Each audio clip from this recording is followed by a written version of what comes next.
एक गांव के किनारे वीरान पड़ा एक पुराना स्कूल था, जिसकी दीवारें धुली-धुली और खिड़कियां टूटी हुई थी। रात होते ही उस स्कूल के पास से गुजरना भी लोग पसंद नहीं करते थे। कहते हैं, जब हवाओं में अजीब सी सरसराहट होती, तब वहां किसी की सिसकियों की आवाजें आने लगती थीं। गांव के लोग इस स्कूल की तरफ जाने से डरते थे। लेकिन स्कूल के रहस्यमयी माहौल ने गांव के 5 दोस्तों को वहां की सच्चाई जानने के लिए प्रेरित किया। वे थे अर्जुन, मनीष, दीपक, सोनू और पायल। मनीष, क्या तुमने सुना है कि लोग कहते हैं इस स्कूल में एक चुड़ैल रहती है? क्या तुम्हें डर नहीं लगता? डर? अरे मुझे तो ये सब सिर्फ अफवाह लगती है। हम हिम्मत से जाएंगे तो कुछ नहीं होगा। फिर भी हमें सावधान रहना चाहिए। मैंने सुना है पिछले महीने कोई बच्चा भी यहाँ से अचानक गायब हो गया था। सब अपने अपने टॉर्च और डंडे लेकर स्कूल की ओर चल पड़े। आसपास हर तरफ सन्नाटा था और सूखे पत्तों की छुटछुटाहट उनको और भी डरा रही थी। ये देखो, स्कूल के गेट पर किसी के पैरों के निशान हैं। ये तो बहुत अजीब लग रहे हैं, जैसे उल्टे पैर हो। ओह, ये तो वही चुड़ैल के बारे में कहते हैं कि उसके पैर उल्टे हैं ना। अब क्या करें? हमें डरना नहीं है। चलो अंदर चलते हैं, सच्चाई का पता लगाते हैं। स्कूल के गेट को जोर लगाकर खोला और वे अंदर घुसे। चारों ओर धूल और जाले की मोटी परतें जमी थीं।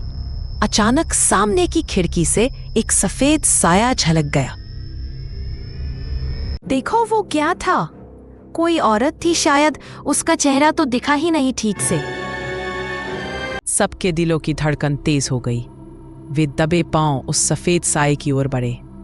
दीवारों पर पुराने बच्चों के खिलौने और किताबें बिखरी पड़ी थी। कुछ अजीब सी महक आ रही है यहाँ, जैसे कि कोई पुराना इत्र या फिर बासी फूल हो। शायद यहाँ कभी कोई बहुत दुखी हुआ था, तभी यहाँ की फिजा इतनी भारी है। अचानक सामने के क्लासरूम से दरवाजा जोर से भड़बड़ा उठा और एक डरावनी आवाज आई। कौन हो तुम सब? तुम सब यहाँ क्यों आए हो? मेरे अकेलेपन में खलल डालने की सजा पाओगे। हमें माफ कर दो, हम बस जानना चाहते थे कि इस स्कूल में क्या रहस्य है। हम वापस चले जाएंगे। रहस्य? यहाँ हर रोज कोई ना कोई आता है और मुझे अकेला छोड़ जाता है। मेरा नाम रत्ना है। मैं भी कभी यहीं की छात्रा थी। यह सुनकर सब चौंक गए। चुड़ैल ने अपना रहस्य सामने रखा। पहली बार चुड़ैल मानवीय भावनाओं के साथ नजर आई। रत्ना, तुम्हारे साथ क्या हुआ था जो तुम आज भी यहाँ भटक रही हो? मैं अपनी आखिरी परीक्षा के दिन गिरकर बेहोश हो गई थी। किसी ने मेरी मदद नहीं की। मुझे बहुत अकेलापन महसूस हुआ और मैं इसी स्कूल में रह गई। तुम्हारी कहानी सुनकर बहुत दुख हुआ। क्या हम तुम्हारी कोई मदद कर सकते हैं?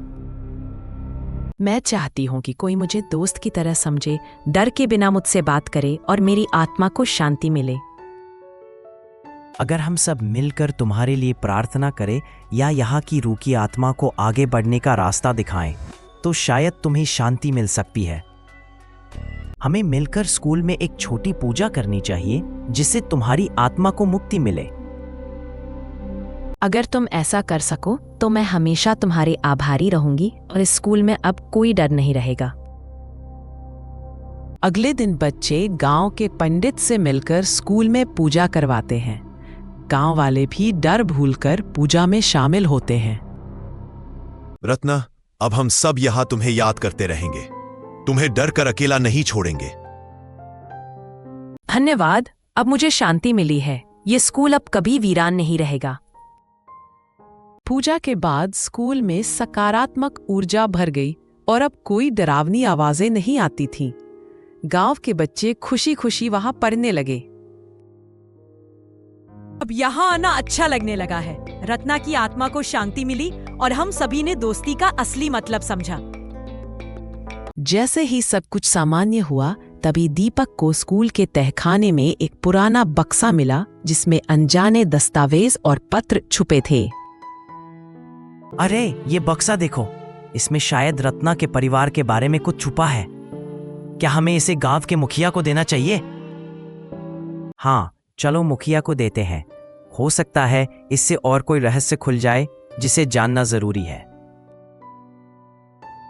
मुखिया ने बक्से की जांच की और पता चला कि रत्ना के परिवार का सच्चा इतिहास बहुत संवेदनशील था। स्कूल का हिस्सा अब उनकी स्मृति अमर करेगा। अब गांव के लोग न सिर्फ वीरान स्कूल से डर नहीं रहे, बल्कि इसे ज्ञान और दोस्ती के मंदिर के रूप में देखने लगे। सच्ची दोस्ती और समझदारी से कोई भी डर, कोई भी रहस्य हल हो सकता है।